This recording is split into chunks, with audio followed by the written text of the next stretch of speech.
if I was you, probably I would have liked it. I said, no, he said it because I'm Siemens and you guys are Nokia, right? So then I said, okay, why don't we do this? Why don't I call your manager here? He doesn't know what we are discussing, and let's get his perspective as well. And finally, we got his manager to his room, and he exactly said what I thought he meant to say, which means that it's an old phone, why don't you buy a new phone, nothing to do with the brand. But where is the problem? The problem was that the employee did not trust his direct line manager, who he did not think was a transformational leader, but he trusted me to come and say, probably I will get the right level of response and communication and perspective, hence I need to go to him directly. And then I sat down with the line manager and we agreed on what needs to be done, and a lot of things changed. The transformational leadership culture is contagious. It changes the basic paradigm of the way organizational work. It changes the basic value system of the organization.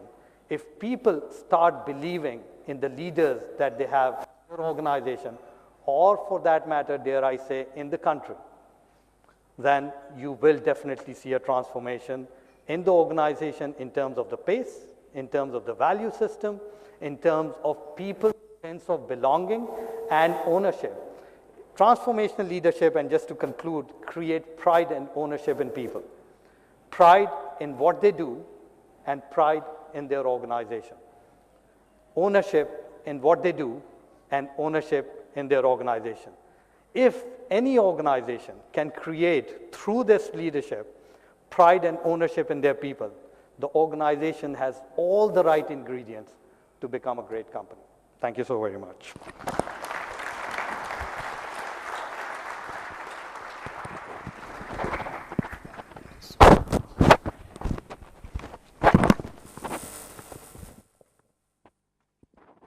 Ladies and gentlemen, I'm sure you will concur with me that Mr. Wakarul Islam did more than fair justice to the subject that he handled. The gentleman that he is, he was very wide.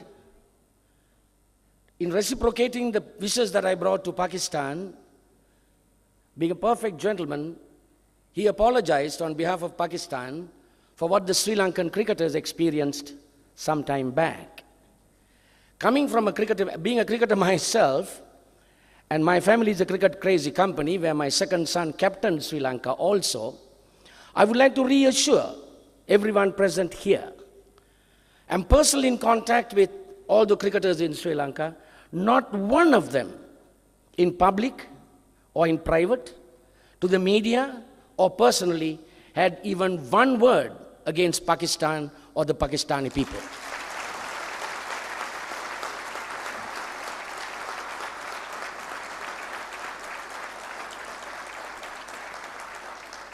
In 1996, when certain countries refused to come to my country, Pakistan was the first to agree, even under difficult situations. And I can speak with a fair amount of authority. If the situation's changed and Sri Lanka is invited, we will be the first to come here again.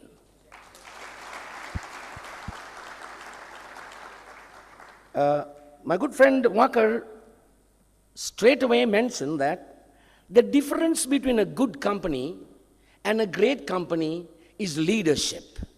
This is a very profound thought. That's a singular point which makes or breaks a company. And today, in the context of what is happening, studying the market trends in addition to the problems that Pakistan has, this is very vital for the growth and development of the private sector in particular. And he also mentioned that the main reason for the turnover of personnel, which is a perennial problem, not only in Pakistan, in most countries, is lack of proper leadership in management. So I sincerely hope that the young managers present here would take cognizance of this and ensure the business and the importance of transformational leadership in achieving better results as you go along. In addition to leadership, there are lesser reasons for turnover, which is a problem for most companies, which is bad recruitment. You have to recruit trainable people, and special emphasis have to be given. A good familiarization program must be developed for them. A well-structured, tailor-made training program must be there, and retention techniques which will ensure through rewards and recognition that the young guys and the ladies will remain loyal and continue to work in the company. He also mentioned the need to create a culture for transformation. Ladies and gentlemen, what we were yesterday may not be relevant today. So some of us come to conferences and seminars, and we go back, and if somebody asks, how was the conference? It was fantastic, because the lunch was excellent. So it is important, because good money has been spent by your companies, and to do justice to your companies, listen to the speakers very carefully, take out a few key points from their presentations, subject that to your intelligent thinking, and try it out so that you will have some transformational change as you go along. Talking about change, my good friend Professor Khwaja Said Amjad, every time I come to Lahore, he wants me to address his students for the MBA, and he's one of the great intellectuals that I respect in Pakistan. He always says, Upali, have an open style of management. Have a friendly but firm style of management. Even his students, when I go there to the Punjab University, they love him, but he's firm and friendly. Talking about change, Marilyn Monroe, the great, one of the actresses who virtually revolutionized the American film industry, once wanted to change George Bernard Shaw. She went to George Bernard Shaw and said, Mr. Shaw, why don't you marry me? Just imagine if we marry, the progeny that we can produce. That child will have your brains and my beauty. Shaw, a pragmatic man, he thought for some time, said, yes, Marilyn, will be great. But if the child has your brains and my beauty, it will be a disaster. To wrap up this session, we have the third speaker. You already saw him being honored today, and he was handing over awards and so on. He's the president of Bank Al Falah Limited, the genial but dynamic and excellent presenter, Mr. Siraj-u-din Aziz. He will talk to you on creating the culture of engaging leadership. Mr. Aziz.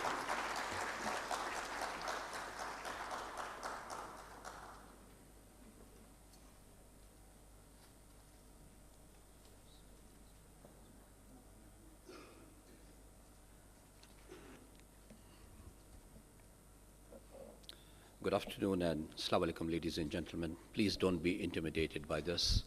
I'm trying to merely organize my paper so that I remain focused and I don't digress, which is a great tendency in me to do so.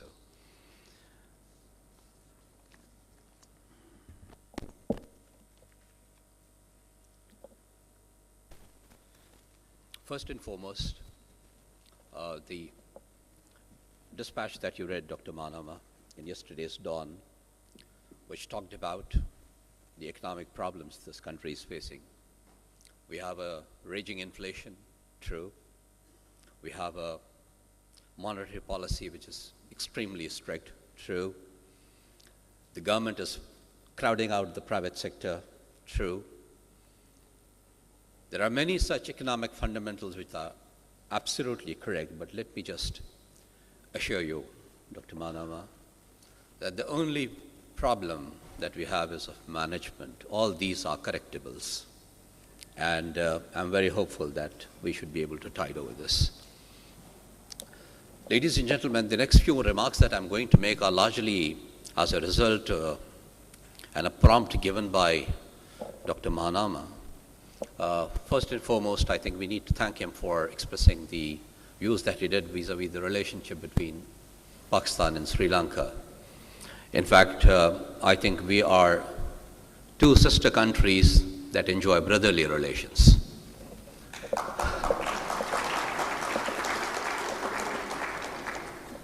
And then on a lighter note, he said something with all my respect for his acumen, talent, abilities, and all the adjectives in the superlative form for him.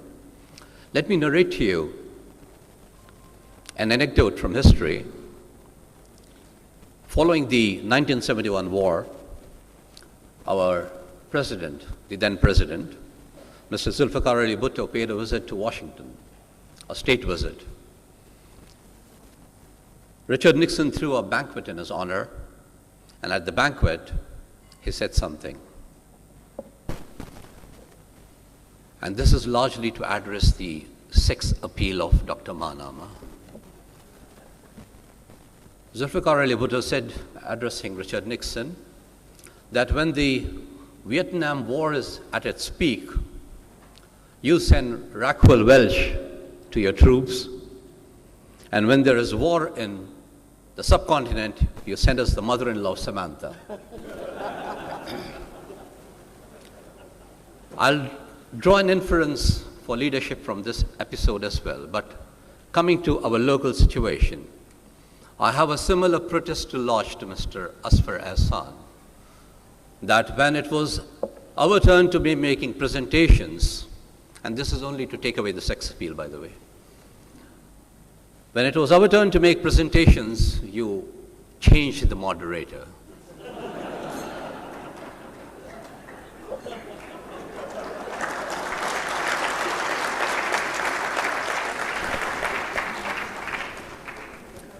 The inference that I would like to draw from this is, ladies and gentlemen, engaging leaders must utilize wit and utilize it excessively in managing their organizations. It is extremely important to create that fun that Mr. Harris talked about in the organization. Now, I'm sure you would be discerning enough to make sure that we need to distinguish between a leader who is witty and a leader who is a joker. At the risk of mentioning the name, because we are living in an era where the audience usually reminds the speaker of their presence by the size of their feet, I'm going to mention about Stephen Covey and start off my presentation with something that he experienced. While giving a lecture somewhere, he mentioned that I was in the midst of my university education when I took volunteer service with a company in UK. After having spent about 4.5 months there, he says the president of the company called me and he said, I want you to travel across the country and train leaders for the organization. He was aghast, flabbergasted totally, looked at him and said, me? With my experience, who am I to teach? And what do I have to teach? The president of the company, sensing his doubt, looked at him in his eye and he said, I have great confidence in you. I know you can do it, and I'm sure you will do it. This, Stephen Covey says, became the turning point of his life, because that president saw in Covey what Covey couldn't see for himself. It is this realization, it is this mechanism of recognition of talent that I think is an essential ingredient of an engaging leadership. I hope these contraptions work. Now, I can't find a more exciting thing as a trait to possess being a leader than to say, you're fired. Gives you the engagement that you need with your colleagues in the organization. They should know you have the ability to fire. A new chief executive officer, in the first week of his assignment at a company, obviously wanted to make his presence felt by all and sundry. He started to take a walk around the shop floor, and he found one youngster, a young lad, in the age group of about 18 to 20, standing against the wall and smoking.